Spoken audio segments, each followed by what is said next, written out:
Here we go, Lauren, you can do this. Couple things. Number one, I bought this mic online. It was cheap and it's not good. I probably don't even need it. I could probably just use the camera's built-in microphone. So I'm sorry, this will be the only time you have to hear me talking through this, if you even come back, which maybe you won't. So I'm sorry for this moment. I'm sorry for wasting your time. So what is this?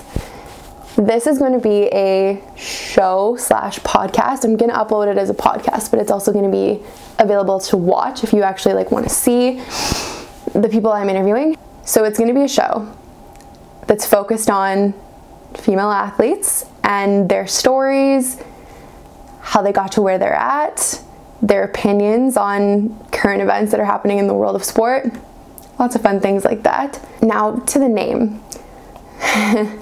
So I decided to call it Too Many Men.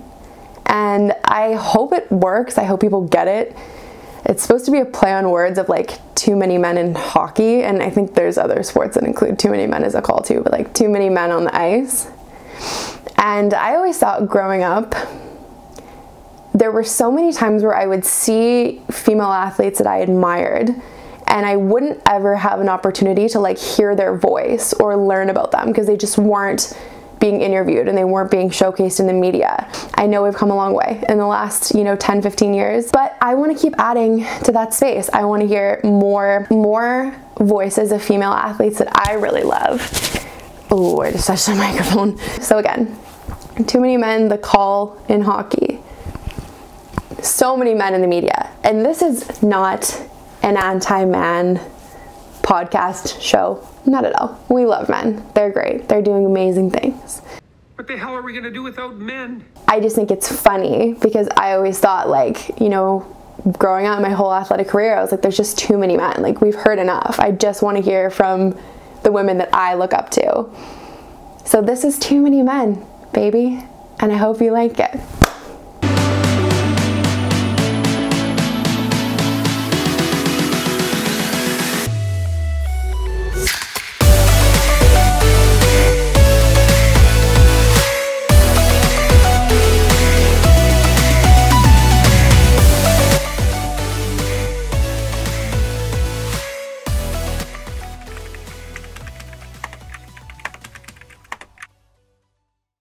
So I'm really excited that I get to talk to you because when you were helping us, like when you were coaching with us at York, I knew you had so much going on. So whenever you were there, I was like, don't bug her. Do not ask her questions. This is not about you. But I have been dying to ask you about your career, about the Olympics. I'm just so excited that you agreed to sit down with me. So thank you. Of course, please. Let's get into it. Anything you want to ask? So, how did you get started playing rugby?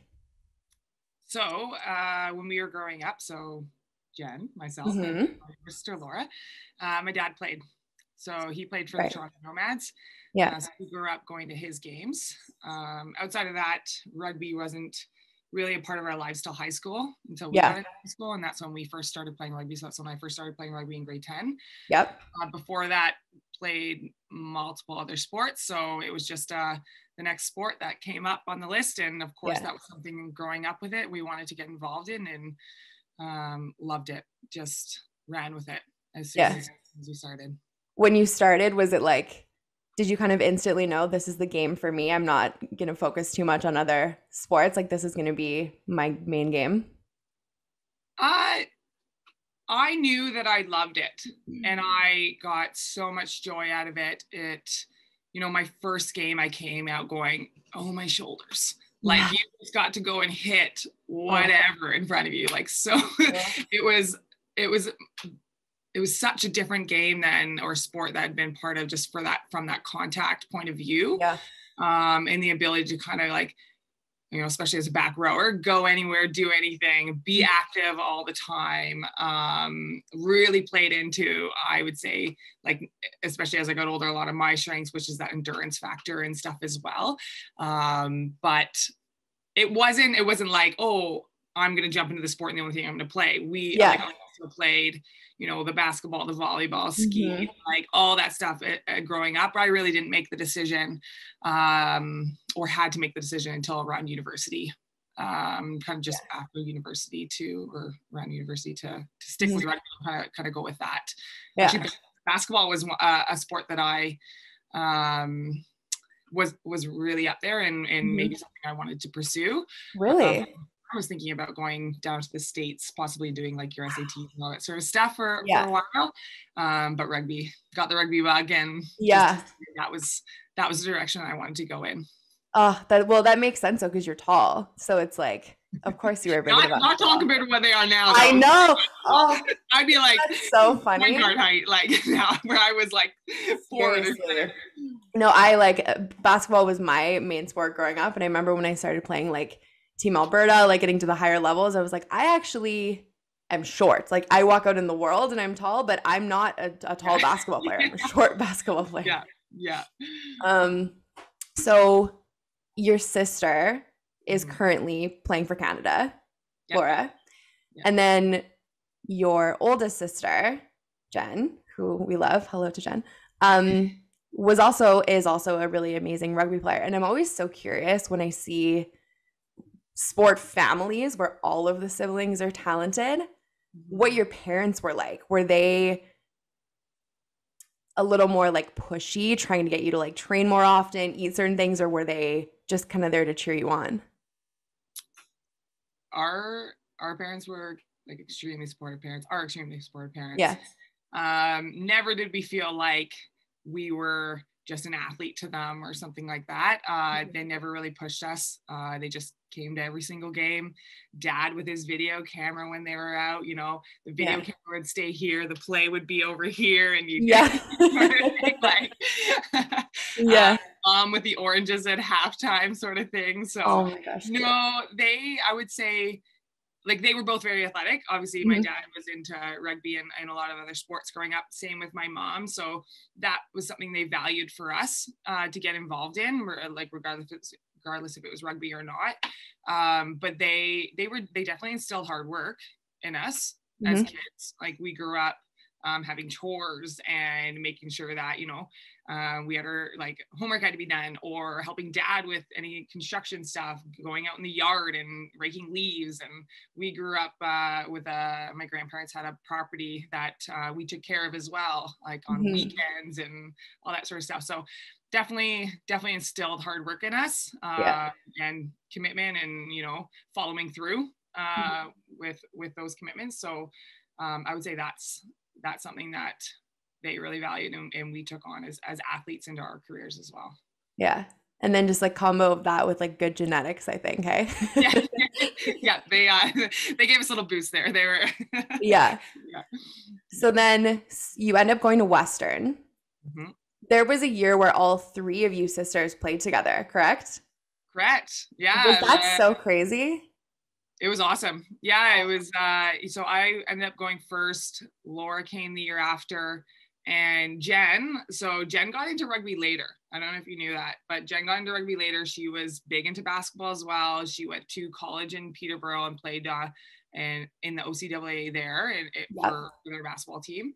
Wow, and then after she had graduated there, was looking to do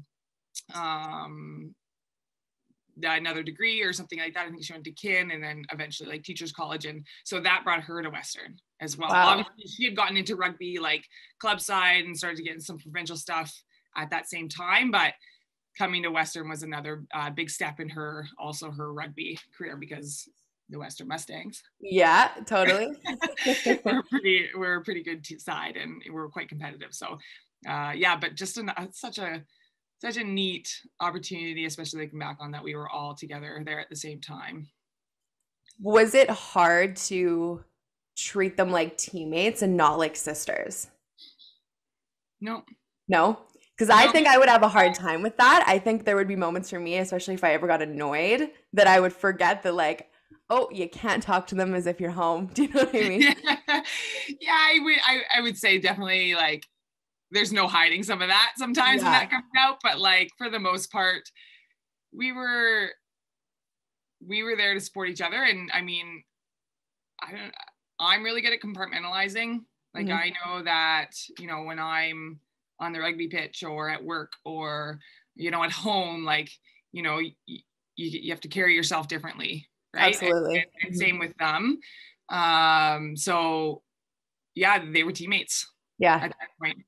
Yeah. So my other question about that too, because it's a very, obviously I think any teammate, when you see them like get tackled or like something dirty happens, you're like, oh, like it obviously upsets you. What is it like when it's your sister?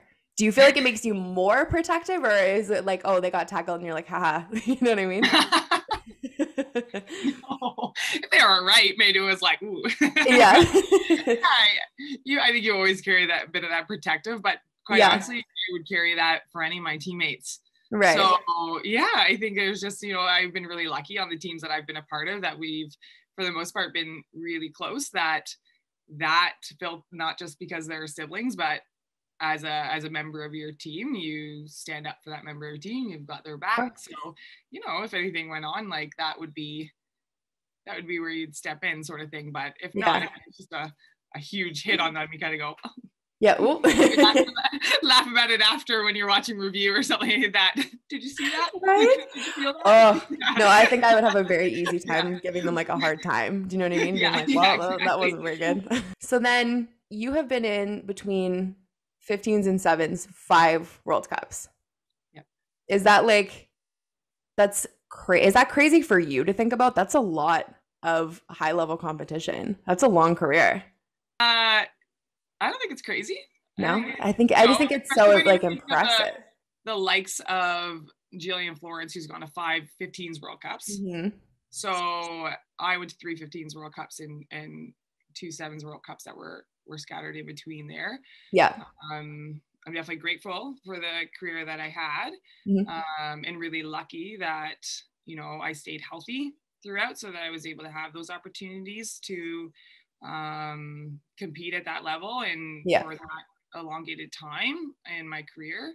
And I think, especially at the time that I was involved in both those programs, there was it was really great fluidity between, like I was able to go from 15s to 7s, which I really appreciated, enjoyed. So we're hoping to get a bit of that back for the athletes nowadays. I think it's important, just in terms of like individual athlete, like and where they're at, but also for team dynamics. We don't have that much depth anyways yet in our country that allows for just somebody to stick to something, if that's we do both. But yeah, I'm grateful for the career that I had, and I think back with only the fondest memories. And I was really lucky to be a part of it at a time that I got to go to the inaugural women's 7s World Cup, the first one for the women, the first Pan Ams, the first Olympic Games. So on that side of the 7s, that's pretty neat to look back on and be a part of. So it's just, I think that's one of the things I admire. And I also don't know how you are with taking compliments, so I'm trying to like dial the compliments back. I'm like, I know you like Kelly, but you can't just like about the whole time.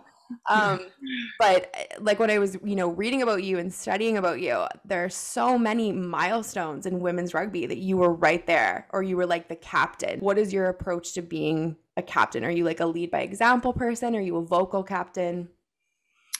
Yeah, definitely lead by example. I'm not so vocal, unless something needs to be said.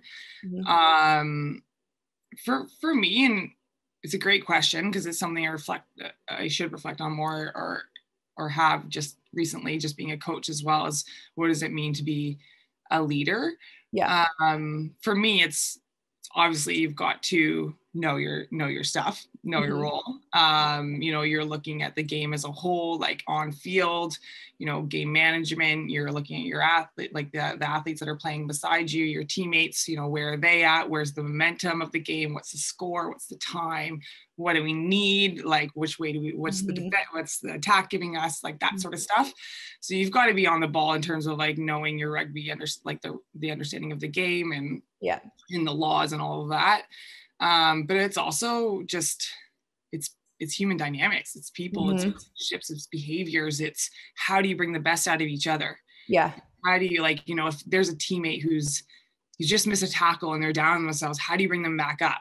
To wipe that off and continue to move on? How do we build off the strengths of the other leaders? Like it's not just a captain out there. There's multiple leaders out on the field who are experts in their position, in their roles, in their, maybe it's a back three or, fly half who reads the game different than I do. How do you balance that and get the best out of each other? And so we can kind of play cohesively. So I enjoy it. I enjoy that aspect of that a lot of using each other's strengths to build the best. And I think when it comes down to that 2014 World Cup, we were all just giving her a go. Yeah. Like we had nothing to lose and we were all dialed in. We took it one game at a time and celebrated. Like we celebrated each other. We celebrated our successes as we went on and didn't look too far ahead.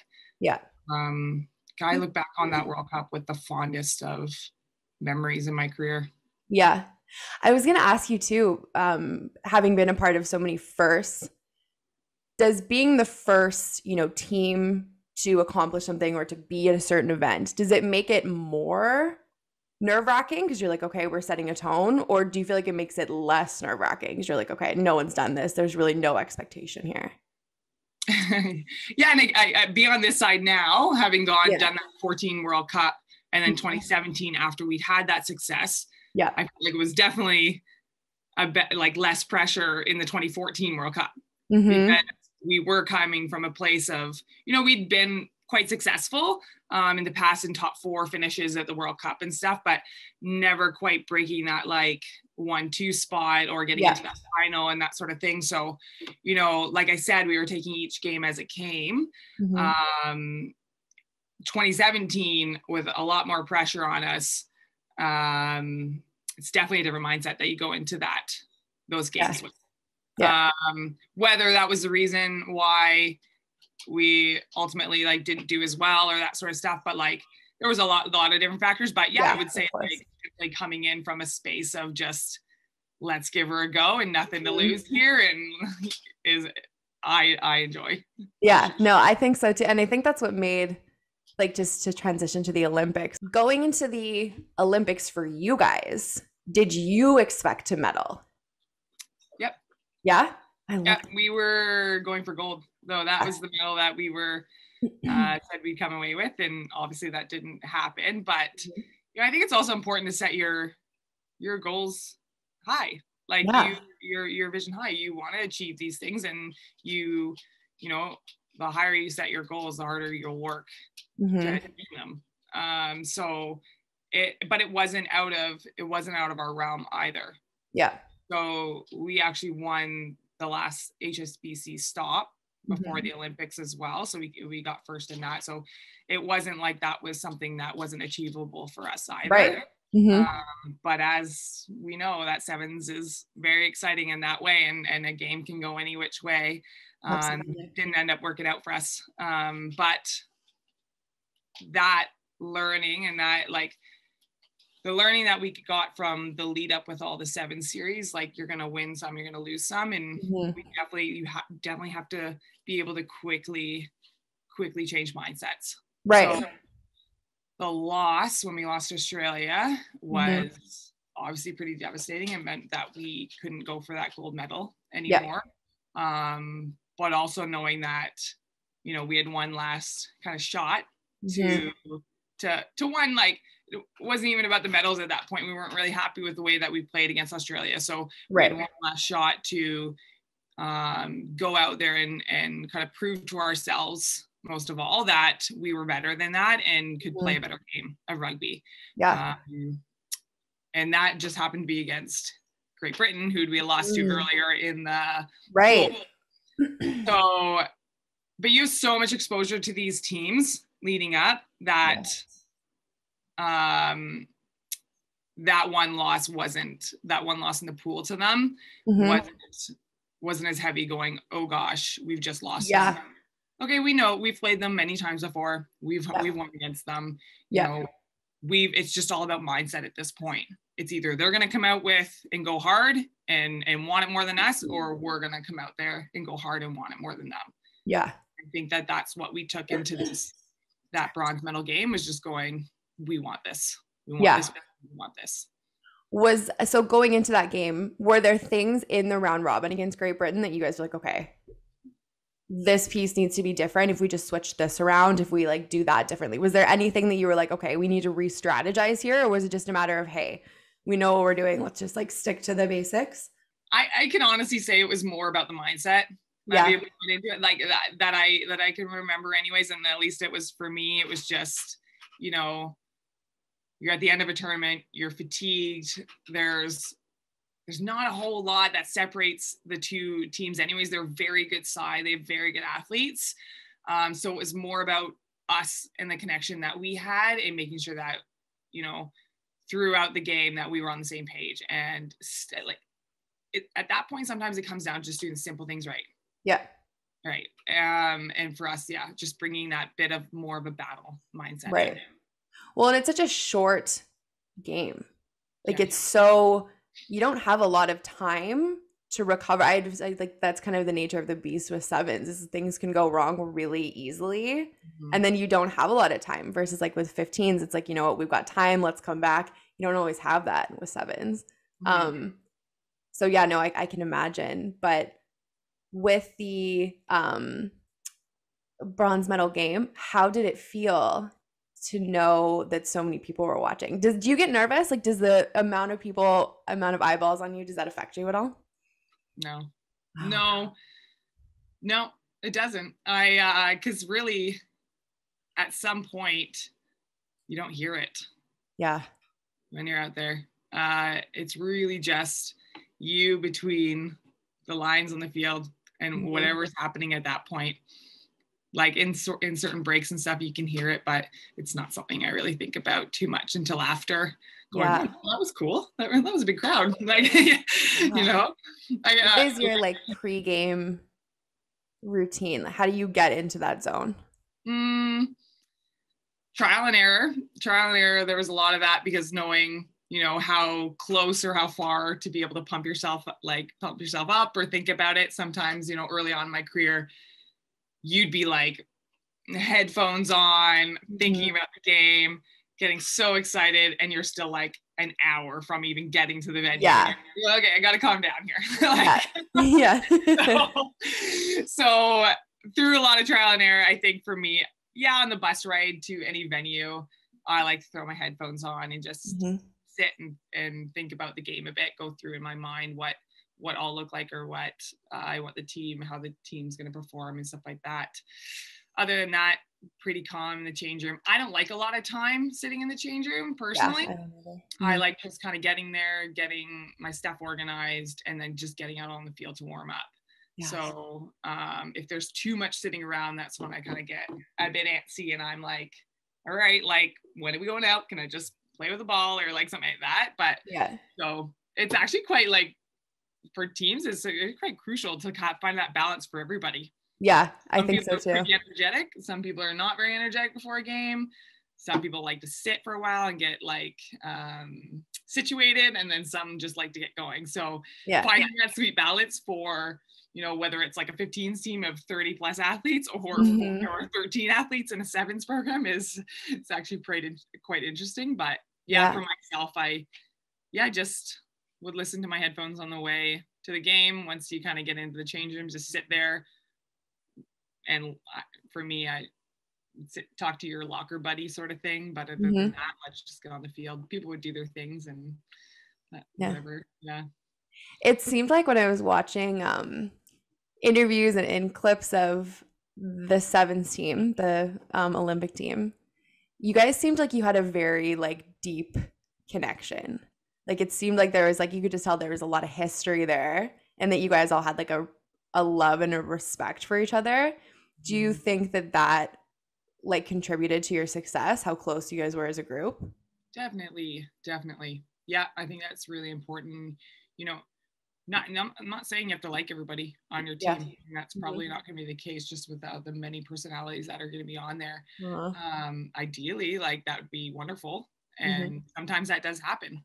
And I think for the case of us, like we all liked and respected each other and we're all pretty good friends.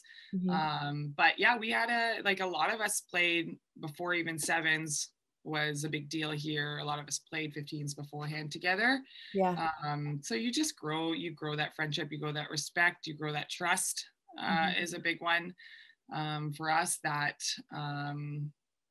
you can rely on each other, and you learn each other's tendencies, you learn the emotional side of things. And again, it comes down to that behavior. And we were all in a pretty good place at that point in terms of knowing each other and being comfortable and trusting each other.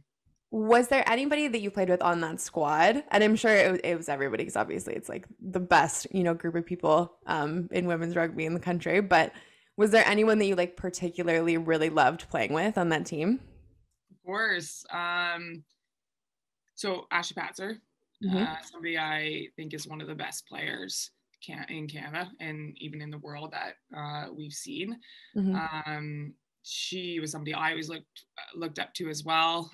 Played with her a long time. She's an amazing leader, and she was somebody that wasn't the tall one. She was like the shorter one out there, but did not matter.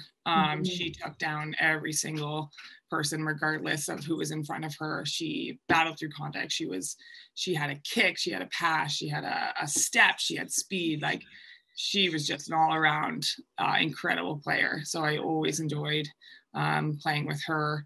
And then somebody also, I'd be remiss not to mention, but was Mandy Marchak, because somebody I've always, she just missed out on going to the Olympics with us, was a big part of being a teammate throughout our whole careers and stuff. And before she got injured, right, had to pull out of making that squad because of some injuries. But she was somebody also just hard-nosed, extremely skilled, could play in multiple positions. Both are really good friends of mine, and just have so much respect for in terms of what they did on the field, but also off the field, and what they gave for Rugby Canada. Yeah, amazing. Did it make it even more special to win a medal with that team? I think, like we talked about before, just the closeness of everybody, and knowing the journey that we took to get to that spot. It was a bit of relief that we were able to come away with the medal. But again, such an exciting point for rugby in general, in Canada, but also globally, because Olympics was the first time that we'd seen rugby. And actually our bronze medal was the first, outside of when it was involved, way long ago in the 15 side, but for the sevens version, our bronze medal was actually the first rugby sevens medal given out at any Olympics. That's so crazy. Pretty neat kind of thing to say. But yeah, just for the amount it did for rugby in Canada, especially in terms of getting it out there to the public and having it in households and for young kids to watch and get inspired by, is something that I think that was a bit of a catalyst for growing the sport, and that's pretty cool to be a part of. Absolutely. I have a fascination with post-game celebrations. I love watching them. I just love the collective excitement and the emotions. I think it's so crazy. What was it like? It's probably so hard to put into words, but that 30-second period, the time's gone, you've won a bronze medal. What does that feel like? It's funny because, especially with the score that was, we knew we were ahead, and at that point, I was on the sideline with a couple of my teammates, watching the clock tick down. So it's not like you're on the field and you're really just doing the job. I'm going, time go faster, let's go, let's going. So you're kind of watching it tick down, but as it gets closer, you're like, yeah, we've got this, it's secured, sort of thing. There's no coming back. So bit of a different feeling than being on the field and just hearing the buzzer going, oh yeah, we've done this.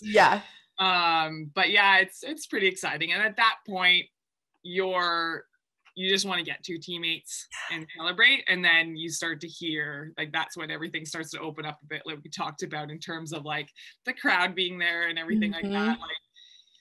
Yeah, that energy is pretty it's a pretty cool huddle, if you will, to be a part of the celebration. And also, you scored a try in the bronze medal game. Did that make it? Like, that has to have been the craziest thing. Well, first of all, Molly did all the work. So she stole the ball. I just followed her. She gave me a wicked pass, and I was able to just touch it down. But yeah, it's kind of cool looking back to be able to say you put your stamp on that a bit. Like, I don't score a whole lot, especially in sevens. So oh. Thanks to Molly for giving me that opportunity. Yeah. No, that was so great. That's so cool. I feel like, to me, that just seems like it would have been like the perfect game. Hey, like you get to score, you win a bronze medal. So many people are watching. Just such an amazing like moment in women's rugby history. Yeah. Crazy. And I'm also so impressed and mind blown that like, I mean, obviously that's got to be part of your success, right? Like if you were somebody that, like myself, I really struggle with my confidence, especially when I know the stakes are high. So I'm like very impressed that you're like, no, I went into it like it was like any other game. And I just think that's a really amazing skill to have. And like, is that something that came naturally to you, or did it take practice to be like, no, it's just another game? Like, did you find you had to keep kind of working at it? For me, I didn't bet, like I could probably count on one hand how many times I actually got like nervous before a game, or those butterfly feelings. Yeah. And that's not to just say, oh, look at me. Like it was more because like most of those games were the unknown ones. So one that you've never, like obviously never been a part of an Olympic bronze medal game, like totally. never been a part of a World Cup final, like all that sort of stuff. So those unknown games, and to be honest, it would be ones where I wasn't as confident myself. Yeah. At that point. So maybe I was coming back from injury, or just wasn't feeling in top shape sort of thing. So what I think I attribute that to for the most was the work that I put into training and getting myself prepared. I've again, like just so grateful for this, like the programs that I've been a part of, and the staff and coaches have always been really great about putting us in situations where we were under pressure in training, and mimic certain times on a field and all this sort of. You can do all that like forever, and it helps for sure, but it's never the same as in a game sort of scenario. So there was also lots of learning. Yeah. There was lots of mistakes I made, both just as a member of the team, but also as a captain, and making different calls on there. So, but also having that trust within your teammates in your space to like learn from that and bounce back. But for me, before games, I had to be confident in the work that I'd done leading up. And I knew that I put everything into it, and I knew that I was a place where I was going to be able to give my best. So I think that's what I attribute to anyways, is that I loved training. Yeah. I loved going to practice every day. I loved being out on the field for 90 minutes, 2 hours, whatever it was, getting a ball in your hand. I loved working on the finer details. I loved pushing myself to get better, so that, because I love the sport and love being involved in it, but also like when it was that time to go on the field, I knew that I'd given it my all. Right. And I was just out there to do my best. Yeah. Okay. No, that makes total sense. It's like, doing the work so that you kind of don't have to doubt whether you did enough, essentially. Yeah. No, I think that's good. And I think that's probably, for like up and coming players, a really good mindset to have of like, doubts are normal, but if you like put the work in, you can kind of rest assured that you can only do your best, right? Like there's nothing more you could have done. Amazing. And so I have another question for you, which I feel like the answer is going to be no, given what you said already. but has there ever been a player or team or, something where you were, because I personally, like your confidence is like I've always, in being around you, been like, Kelly's like very confident, self-assured. So I'm wondering if anyone's ever intimidated you, if there was a player that you were like, I am not looking forward to playing against this person. if anything, it'd be my own teammates. Some of my own teammates on here. Yeah. I think that's an important piece of when you're stacked up against somebody and on your own team and going, I don't really want to be your opposite right now because I know how hard you go and I know how hard you hit and sort of thing. So, there's a couple names that pop up. Obviously, Mandy Marchek would be one. Jess Dovain, that's another one on the team that you didn't really want to match up against them because they've got that edge. They're gonna go hard no matter what. Laura, my sister, no holding back when it comes to us going against each other. But I don't think I ever thought about that. I was just, I'm also quite competitive, so I want to go bring it. Like, let's have a go at this. And also that, I was confident, I guess, in my abilities too. And I know when you get into those scenarios, you can't really have those reservations. Right. Like, it's going to be either you or them. So totally. You have the confidence. You got to have the confidence to back yourself, first of all. But that also builds in training. Yeah. Which also helps. And I preach this as a coach that as teammates, you've got to go harder at each other than you would see on a game so that you're prepared for a game. It's done in the most like cohesive way, like you're gonna go hard, but it's not because I don't like you. It's absolutely. We're gonna challenge each other, and that only raises the level. Like your level, it raises my level. If I get done one time and I got beaten training lots of times, like 4 times than you want to, but it makes me go, oh, she beat me because she went harder. Right. Yeah. And I so that was me turning around going, all right, let's go. I'm going to practice this skill a lot more now. And I'm going to get really good at it. Or, hey, you worked harder than me to get to that breakdown. Yeah. I need to find that switch inside, that mental switch of going, all right, that's what it's going to take. Yeah. So it's in the most competitive ways, but also the most if you take it this way, the best of team building. Yes. And it's a good feeling too when you know how kind of what you were saying about your own teammates, when you feel bad for the other team because you're like, I know that my teammate is so tough or is going to kick your butt and I'm worried about you. You know what I mean? More so than I am about myself and my own team. I think that's amazing. Yeah.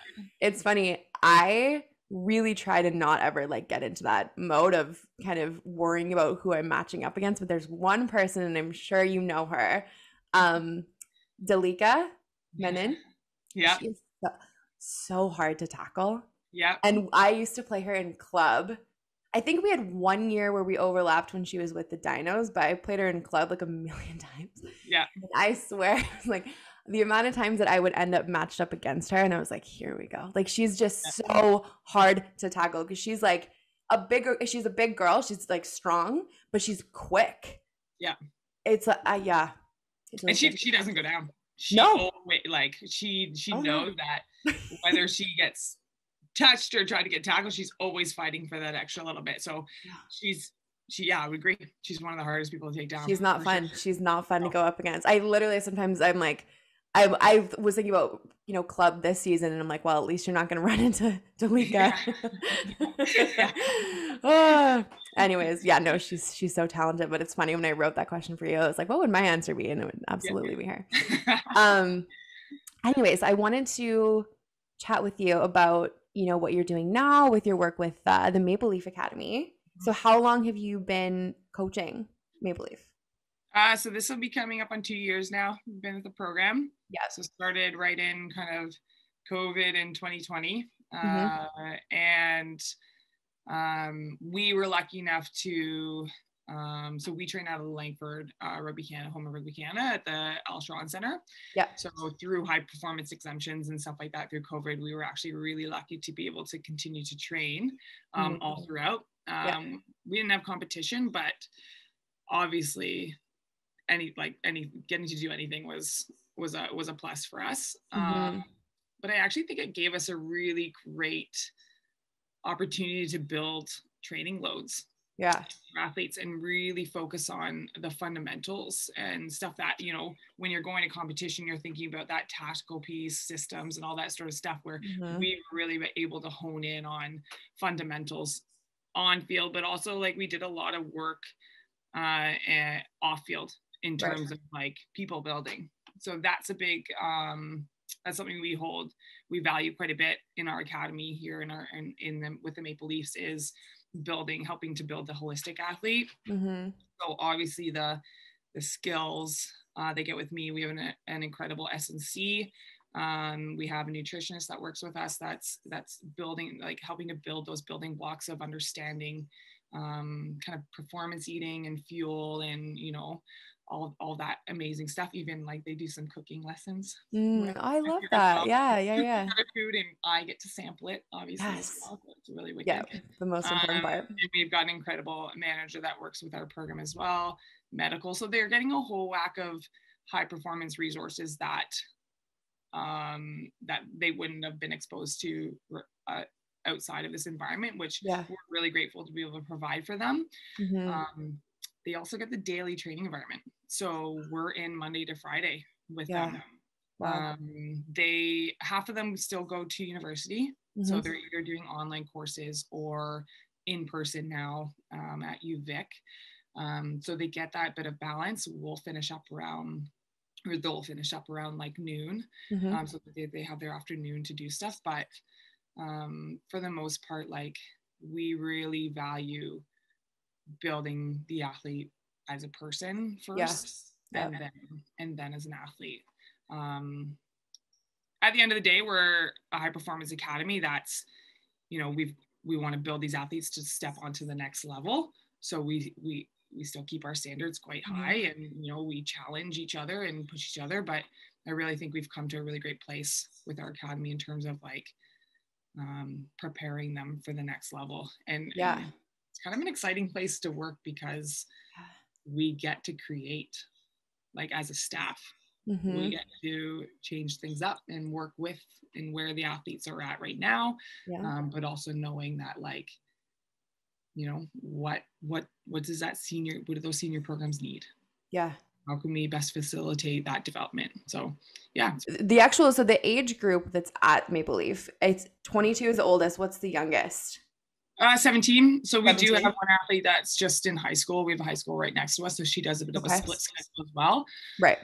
That's kind of the youngest we'd probably go with for the most part, because we're also looking for athletes that are ready to take that next step, that have like had that, they're a bit more mature in that sense, have lived away from home, or maybe that for their first year. We find that we've fallen on a good age group. At this point. So and so what months do you guys run? Do you guys run kind of all year long?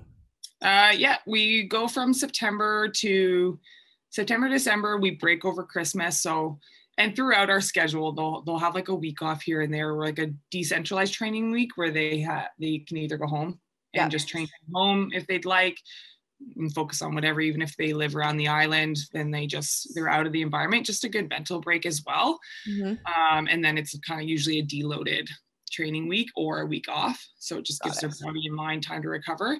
So we go September to December would be like our first half, and then kind of January to end of May is our second half. So helping them prepare. So they're either prepared, like right now a lot of them are playing in their youth sport, or they played in their youth sport season in the fall.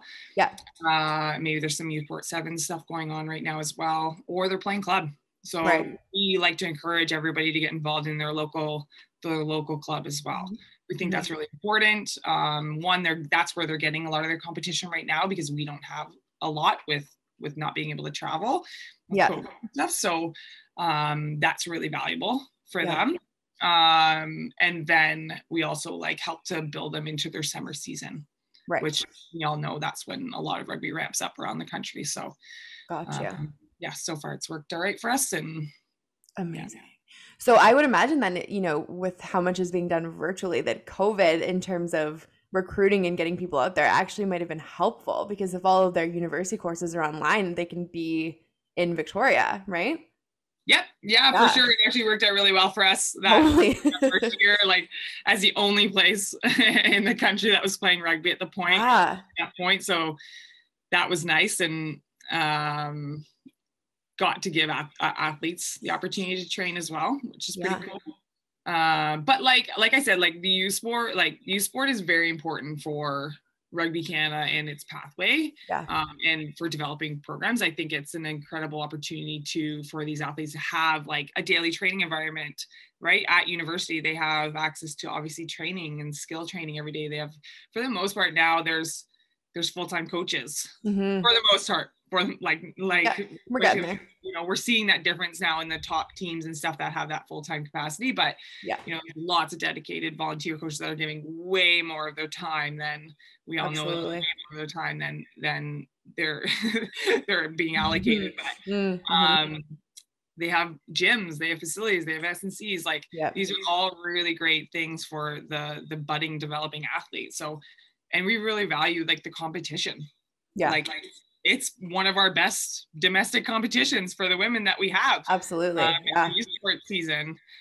So that's something that, you know, speaking from like the Maple Leafs Academy, Rugby Canada, like that's something that is important to us and we want to work with versus against and pulling out of that, right? We're lucky that some of our UVic athletes can still play in that, and we allow them an opportunity because it's definitely important. So yeah, just going forward, it's something that we think about, and how to best like manage those relationships in terms of getting that, like having athletes involved in youth sport and getting them involved in youth sport, because it's important. How many athletes do you have in the academy? Right now we have around 14. We've just actually transitioned a few up to the senior program, which is pretty exciting for us and for those athletes. But again, we welcome athletes throughout the year as well. Right. So if they're done school, or maybe they haven't been going to school, and they're a depth chart athlete or somebody that we've identified, if they like to come in, even if it's for like a week or a couple weeks to get some good training in, we open up our program to that as well. So we have those kind of numbers coming in and out. In the beginning of March, Rugby Canada is hosting a next gen like ID camp, which is really, really exciting for us. For more focused on the sevens, because that's the first time for the sevens program that there's going to be a camp going on, an opportunity to see for the last 2 years all these athletes that haven't been able to be a part of a camp or an ID program or something like that. They've all had really successful youth sport seasons. So now we're really excited to bring them all in together and kind of get a gauge on where they're at against each other, sort of thing. And they measure up. So pretty exciting for us to be able to host that in the coming weeks. I feel for those athletes. I know that obviously the pandemic, it's like we've all just been doing our best. The government's just been trying their best to, keep everybody safe. But I do really feel for, athletes that have kind of been in their like prime development years these last couple of years and like haven't been able to, you know what I mean? Like unless you're kind of already in the academy, like I even look at like high school girls. I don't know how, like your opportunities to be scouted and seen and to develop were just like so limited. That it's tough. So I'm really glad that you guys were able to continue to practice, because I imagine that made a huge difference versus not being able to do anything at all, like so many programs were. When you are recruiting, what do you look for in a player? Which I know is kind of a loaded question, but okay. Definitely we're a couple different things. Like, again, going back to what our purpose is too, it's, to help prepare athletes for the next level. So they definitely have to be up to a certain standard where they're at, and be able to come into the program and kind of be a part of it and compete. That being said, we're also meeting athletes on where they're at. Like if they need upskill development in a certain area, like we'll focus a bit more on that for them. We're also looking for great people. As a major, outside of any of their rugby skill set, we're looking for, are you a good person? Are you a good teammate? you know, what are your goals? First of all, they've got to want it, and they've got to want to be a part of that next step and continue their development academy. Not to say if that's not your goal, that and you're an excellent player, that's great. There's just maybe there's another opportunity for you somewhere, sort of thing, to take it on, right? But we're really looking for people that are dialed in and want to be a part of that Rugby Canada pathway and eventually like senior national programs. We always, you know, we harp that we're one part of an athlete's development. We're not the pathway to the national team. So again, reiterating that, you know, it's important that they're playing youth sport. It's important that they're playing involved in club, provincial work. That's important. They want to go overseas. That can another opportunity. We're one part of it. We think we can offer a lot in terms of like the daily training environment, but also I think, especially as an athlete that played on multiple teams, that you need to be coached by different people. You need to be different athletes. You know, you need to know different systems and the way that other people read a game. All that is going to be like tools for your toolbox and make you a better player. So yeah, when like if I'm recruiting and stuff, we are a development academy, so we're looking for people with those like a bit of spark and a bit of something in terms of like their skill set, but we also want to meet them where they're at and develop into what they can be. This might be a hard question because obviously, you know, doing as much coaching as you are, you may not want to be too like specific, but in my very limited coaching that I've done, I always find that there's like a certain player that I'm drawn to. Like I really love a workhorse. Do you know what I mean? Like maybe if you're not like the most talented person out there, if you like have the drive and you've got a good attitude, I always just have such a soft spot. As a coach, is there like kind of a type of player that you like get really excited about? I think you're always drawn to the athlete that was like you. Like playing, so I would tend to get drawn first to see, you know, is that athlete do they play like I play, sort of thing. But that's just like you're going back what you go to. But no, I think for the most, like I very much value the role that each player can play. And what they can bring in their individual like position, or as a teammate, maybe it's more their like ability to calm the environment, like that sort of stuff too. Like if they get too heightened up, like what does that look like to them? But like whether it's, you know, if you're playing in the forwards or in the backs, like you have a certain role to play, and how committed and dedicated are you to that as well? How do you work within the team? I really love that stuff, and I love looking for that as well. Like have you bought into your role? So if you're a winger, like have you bought into that? Or are you a finisher? Like, are you gonna fight for that finish? Can you stay away from push out of bounds? Do you have those? Are you working on those aerial skills? Are you bought into being like the winger?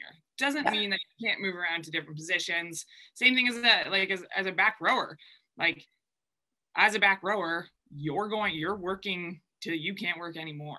Like are you pushing those limits? Are you getting involved? Right. But then there's also that balance of like doing too much. Like, totally. Being efficient, sort of thing. So there's lots to look at, but like so much to look at. Definitely value like each individual positions as it comes, and the role that those play within the team. And I love to see an athlete that really takes that on. And buys into that position.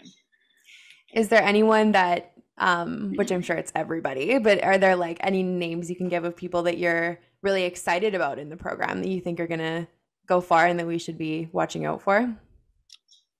Yeah, all of them. All of them? You gotta back what you got. And I really believe that the athletes that we have, you know, in our development academy are all special. And you say, as a mom, you gotta say you love them all the same.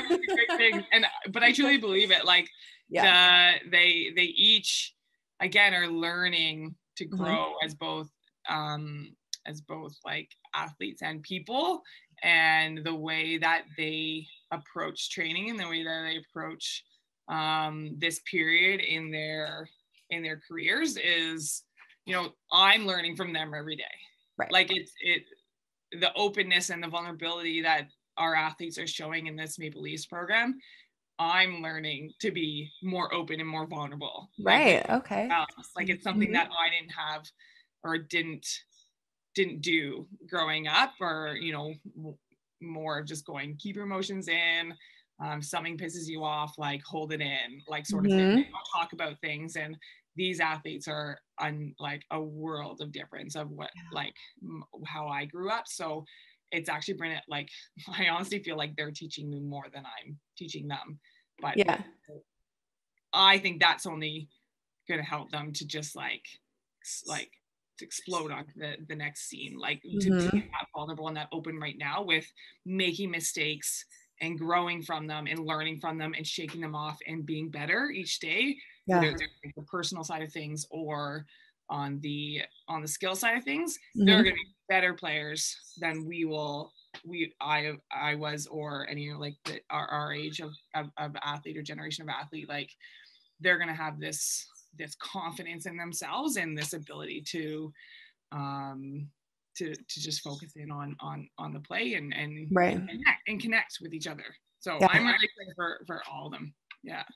It's interesting because that kind of leads into what I was curious about too. So with this kind of new generation of athletes, what coaching style do you see resonating most, or like what approach are you taking when you're working with upcoming athletes? Definitely keeping a positive environment for sure. The athletes have to feel safe. Right. They have to feel safe, and we harp on going, you're going to make mistakes. We actually want you to make mistakes. Yeah. And it's all about that learning to be able to, make that mistake, but actually learn from it and not get hung up on it. Because, I'm actually like right now, like I recently got into, I'm a volunteer firefighter. So it's I'm learning new skills all the time. So, which is actually giving me a really great perspective. Right. Coaching, because I'm now in this position of developing and learning new skills. And so I'm knowing that I'm making mistakes and having to be okay, which is hard for me to make mistakes and be okay with it. So that's giving me a really great perspective on where they're at that point of going, it's okay. Yeah. But they're not going to allow themselves to make those mistakes or go hard enough where they'll fail. Yeah. If they don't feel that little bit of trust or that safety of an environment. So for us, environment is key, and giving them that space to be able to fail and to make mistakes and to come to us and have conversations with us, whether it's on a, hey, how's your weekend sort of thing, or whether it's going deeper than that on things. So that's number one for us. To help build, you got to start with that before you can even build the on-field. We're definitely keeping things positive. I like to laugh a lot in our training, but again, I think they know our expectations as well. They have high expectations as high performance athletes as well. So there's this level, we've built a level of trust where we can keep each other accountable to that. They get challenged. Right. They may not like it all the time. Right. But it's being able to then have those conversations and either gain the understanding of why we're doing this or why they felt that pressure or what's behind it, to be able to then go, okay, great. And then the next week, that's not a problem anymore. Like they've blitzed that standard, or they've moved on to another challenge in their development sort of thing too. And so it's been such a neat process. It's not easy. It's not easy building that trust and stuff like that. It takes a long time, but again, when you're on that same page and you have good people involved as your number one, then you can start to layer up those foundations. And for us, the most important thing is that space of trust. I think that's so great. Like the kind of the environment that you're fostering. I think especially it's kind of like the higher level you get, I find that the more a coach's trust and faith in like me as an athlete, for example, means a lot. Do you know what I mean? It's like, it's so difficult to like play at that level and train at that level and show up every day and do the work. And when you know that like, it's okay to, you know, make a mistake. It's okay to not be your best. Like, we believe in you and we believe you can do it. Even if you are having an off day or something's going on. I just think that that's such an amazing environment, and just makes me so excited for, you know, this group of athletes that get to come through your program, just like knowing that it'll probably be so great for their development on and off the field. So amazing. I have one more question for you and then I'll let you go.